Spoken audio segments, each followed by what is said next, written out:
Kali ini aku takut bukan karena bentuknya, tapi karena sosok ini seperti akan melakukan sesuatu kepadaku. Ini adalah catatan terakhir Mirna. Karena setelah ini, Mirna mengalami koma yang panjang.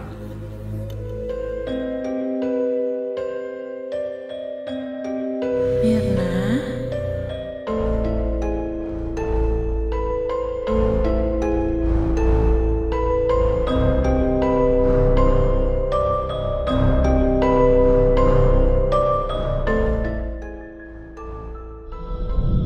Kembali lagi bersama gua Fajar Aditya. Kali ini di Om Mamat Season 2. Wow, akhirnya part 3 juga gue membawakan sebuah kisah yang sangat luar biasa sekali dari Rian.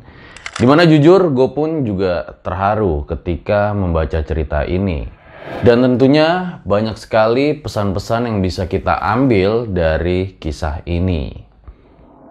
Dan buat kalian yang belum tonton video part 1 dan part 2-nya, gue harap tonton dulu agar dapat mengerti jalan ceritanya di video kali ini.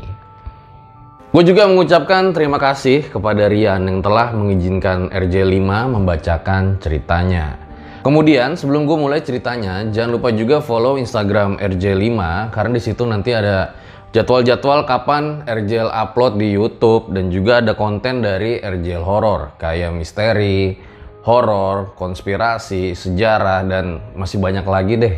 Dan jangan lupa juga yang paling penting follow Instagram gue. Karena nanti bakal ada giveaway mobil. Tapi bohong. So langsung saja, berikut adalah ceritanya.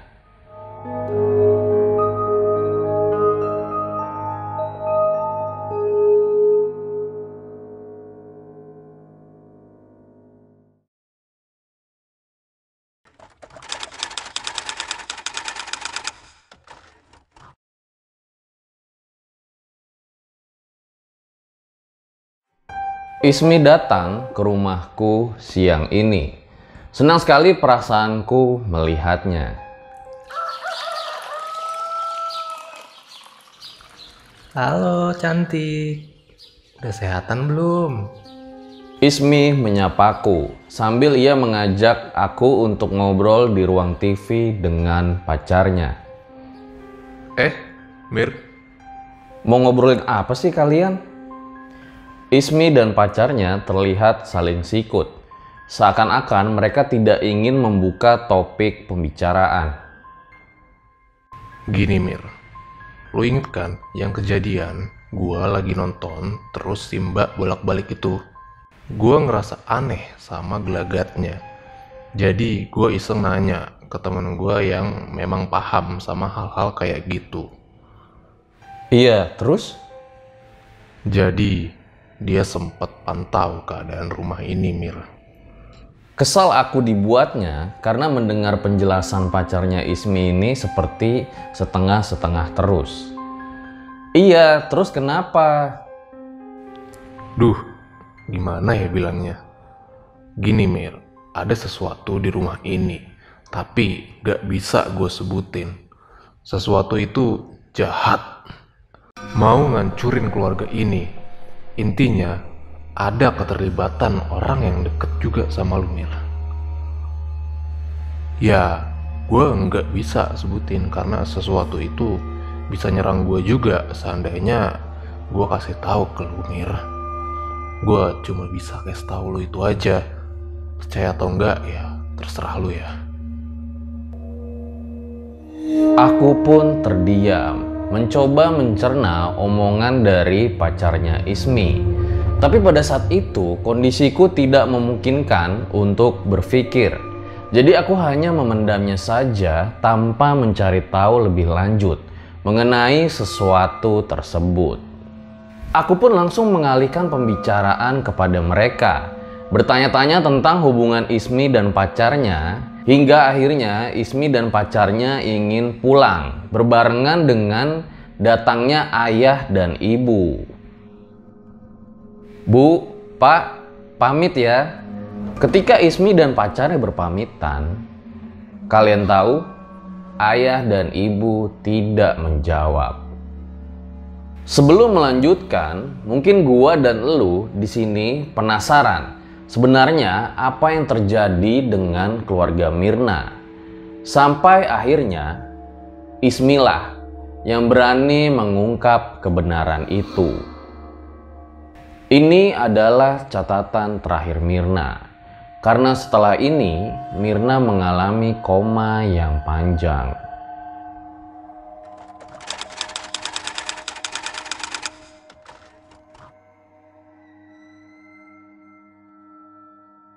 Badanku benar-benar sulit digerakkan. Untuk menulis catatan ini saja, aku menulisnya dengan perlahan. Ayah dan ibu bertengkar. 4 hari yang lalu saat aku sedang membaca novel, aku mendengar ayah dan ibu sedang bertengkar di dalam kamar. Tapi aku tidak tahu penyebabnya. Oh bukan, lebih tepatnya aku tidak ingin tahu. Ini adalah pertengkaran kembali mereka setelah 1 tahun mereka akrab. Sebenarnya mereka sudah bertengkar sejak aku masih 1 SMA. Dan aku pun tidak tahu apa penyebabnya. Ibu adalah tipe orang yang memendam sendiri. Sementara ayah, ia adalah tipe laki-laki yang tidak ingin permasalahannya diketahui oleh siapapun. Sementara aku, ya aku seperti orang bodoh yang tidak tahu apa-apa di rumah ini.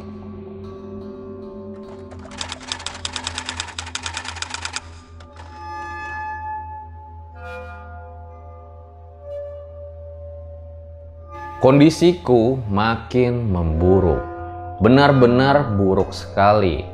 Aku hanya bisa tiduran sambil membaca novel yang beberapa lembar lagi selesai kubaca.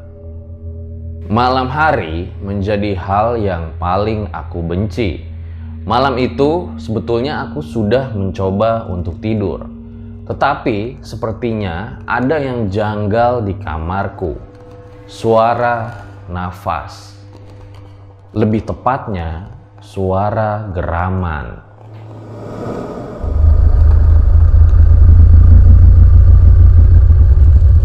Mataku pun langsung terbuka. Aku melihat ke kanan, ke kiri, takut jikalau ada sosok menyeramkan lagi. Tapi ternyata lagi-lagi ada sosok di sudut kamarku. Sosok ini berbeda dengan sebelumnya. Bola matanya menyala berwarna merah dengan kulit yang bersisik dan juga lidah yang menjulur ke lantai. Sosok itu terus memperhatikanku dan wajahnya terlihat seperti hewan. Tatapannya sangat mengerikan dan seperti sedang marah. Apa sebetulnya salah yang aku buat? Aku ingin teriak pada saat itu, tapi tenggorokanku seperti tidak bisa bersuara. Syukurnya, sosok itu tidak lama menampakkan dirinya. Ya, ia menghilang. Seakan-akan ingin memantau mangsanya yang ia ingin bawa ke suatu tempat.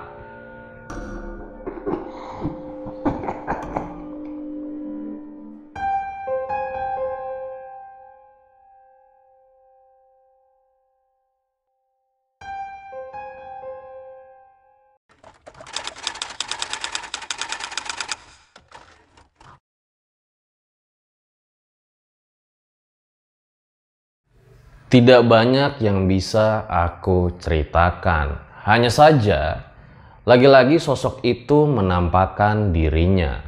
Bedanya, pada malam ini jaraknya lebih dekat dibanding sebelumnya. Aku hanya bisa menangis. Sepertinya rasa takutku sudah hilang. Aku menangis bukan karena takut, tetapi lelah dengan kondisi seperti ini. Terus-menerus melihat sosok-sosok aneh yang lebih menyeramkan dari sebelumnya. Bahkan esoknya, dia sudah sangat dekat denganku. Lebih tepatnya, ia berada persis di samping kasurku. Kali ini, aku melihat bentuknya dengan jelas. Sangat jelas. Amis dan bola matanya bulat berwarna merah. Dan ternyata di lidahnya juga ada belatung. Kali ini aku takut bukan karena bentuknya, tapi karena sosok ini seperti akan melakukan sesuatu kepadaku. Aku takut dia menyakitiku, hingga akhirnya aku teriak sekencang-kencangnya sampai ibu datang ke kamarku. Ada apa sih Mir? Malam-malam teriak? Ganggu orang istirahat aja. Bu, ada setan dekat kasurku. Aku takut bu, ucapku dengan suara gemetar. Setan? Mana? Ibu nggak lihat apa-apa. Jangan cari gara-gara kamu ya Mir. Ibu langsung menutup pintu kamarku. Lagi-lagi aku hanya bisa menangis. Tangisanku ternyata disambut oleh suara tawa. Suara itu berat, seperti senang ibu memarahi aku.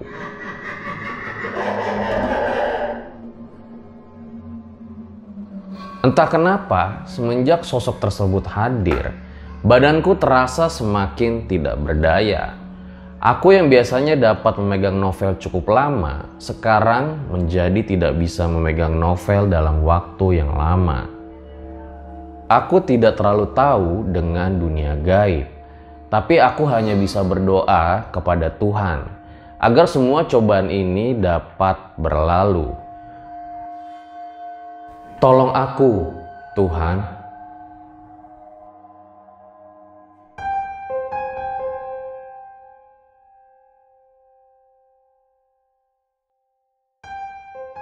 Paragraf tadi adalah catatan akhir Mirna.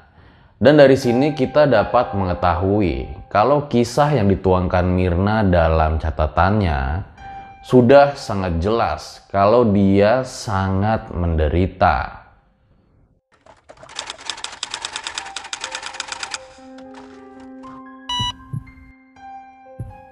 Pada tanggal 6 Maret 2009, Ismi mendapatkan kabar kalau Mirna masuk ke rumah sakit. Dan pada saat itu juga Ismi datang untuk menjenguknya. Ismi melihat Mirna dalam keadaan tidak sadarkan diri. Dan di situ banyak sekali alat-alat medis untuk membantu Mirna agar dapat tetap bernafas. Dan pada saat itu juga Ismi melihat ada ibu Mirna, sehingga di situ Ismi pun bertanya dengan sopan kepada ibunya, mengapa Mirna bisa jadi seperti ini?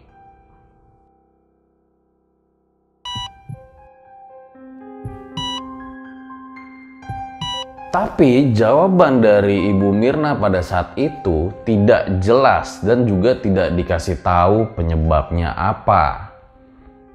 Dan pada saat itu juga Ismi teringat kalau Mirna pernah berkata sesuatu kepadanya. Dan hal tersebut membuat Ismi cukup kepikiran.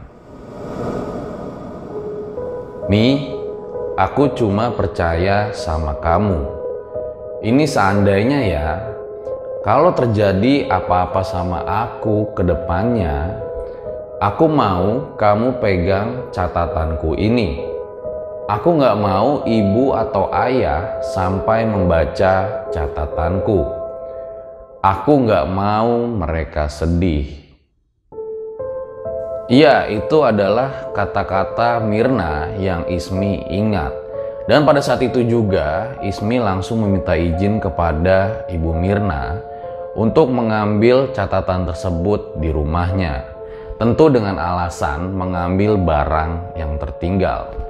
Dan setelahnya Ibu Mirna pun mengizinkan Ismi untuk mengambil barangnya yang tertinggal.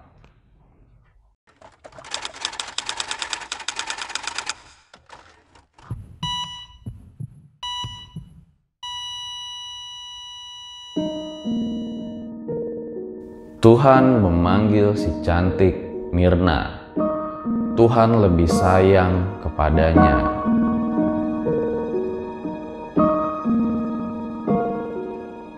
Banyak kejanggalan dari kepergian Mirna menurut Ismi. Seperti ayah Mirna yang tidak ada di rumah sakit, namun masih tetap memilih bekerja. Kemudian juga, masih ingatkah kalian dengan teman dari pacarnya Ismi yang mengatakan kalau ada keganjilan di rumah tersebut? Dan disinilah, setelah 11 tahun kepergian Mirna, Ismi baru berani membuka kebenarannya. Jadi mohon perhatian buat kalian semua, di sini nama tokoh yang ada sudah disamarkan semua. Dan juga tidak ada maksud untuk menghakimi perbuatan dari orang tua Mirna. Ismi hanya ingin agar kalian dapat mengambil pelajaran dari apa yang dialami oleh Mirna.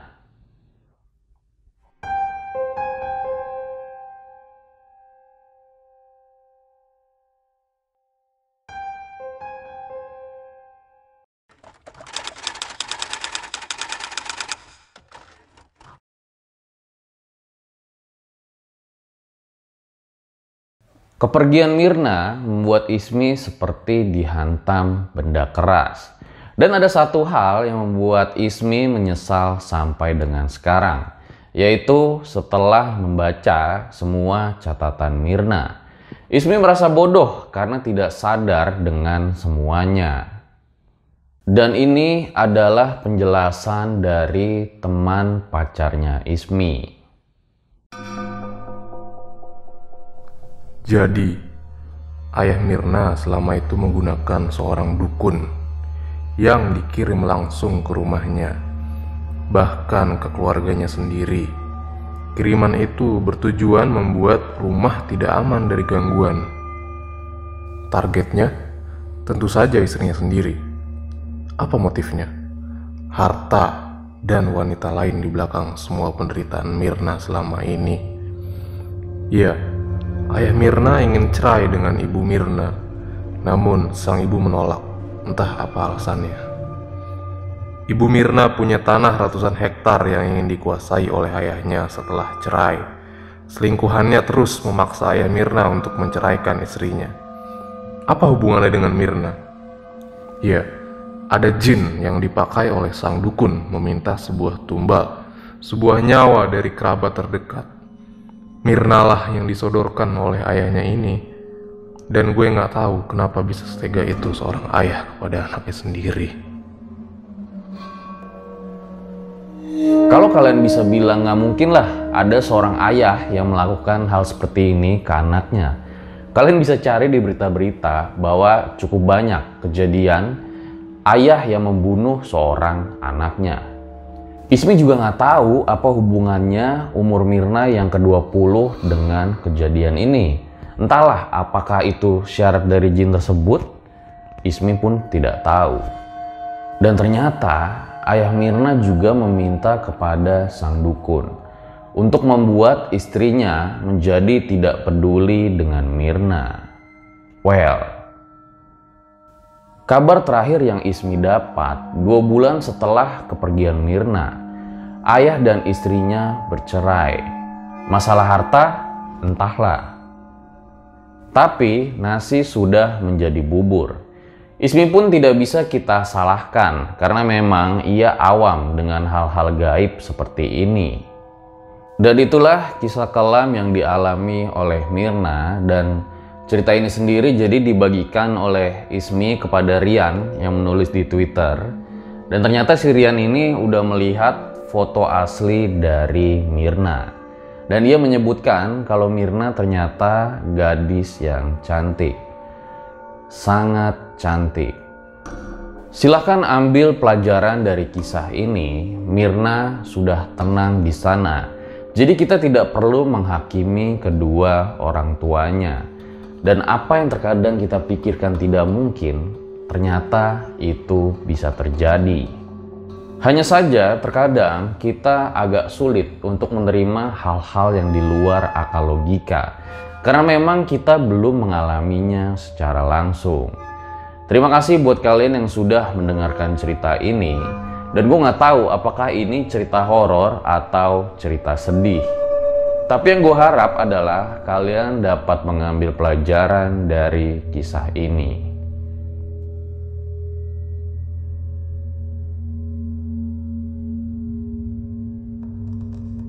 Itu dia guys, sebuah kisah yang sangat luar biasa sekali dari Rian. Dimana sebetulnya gue masih kayak banyak gitu sih pertanyaan-pertanyaan di kepala gue, mungkin juga di kepala kalian, mengenai kisah dari Mirna ini. Seperti kayak Mirna itu sebetulnya kerjanya apa sih? Kok di rumah terus? Ya mungkin kalau menurut gue di umuran sekitar Mirna di dalam cerita, ya biasanya kalau nggak kuliah ya kerja. Seperti temennya Ismi yang memang udah bekerja. Tapi mungkin ada alasan lain, entah berhubungan dengan orang tua Mirna atau tidak, sehingga akhirnya membuat Mirna kerap kali berada di rumah. Dan yang kedua menurut gua, sepertinya ya ada alasan lain yang belum terungkap. Mengapa orang tua Mirna kerap memperlakukan Mirna sedemikian rupa? Ya ini feeling gue aja sih, kayak misalnya ada alasan lain yang belum terungkap mengenai hal ini. Gue cuma bisa bilang bahwa semoga kita dijauhkan dari hal-hal tersebut. Semoga kita mempunyai keluarga yang bahagia dan penuh kasih. Ambil baiknya, buang buruknya. Semoga kita dapat pelajaran yang berharga dari kisah ini. Kemudian buat kalian yang suka dengan cerita-cerita seperti ini, jangan lupa dukung terus karya RJ5 dengan cara subscribe, like, dan juga komen, serta share video-video RJ5. Sekali lagi terima kasih buat Rian yang telah mengizinkan RJ5 membacakan cerita ini. Gue Fajar Aditya, RJ5 undur diri. Ciao!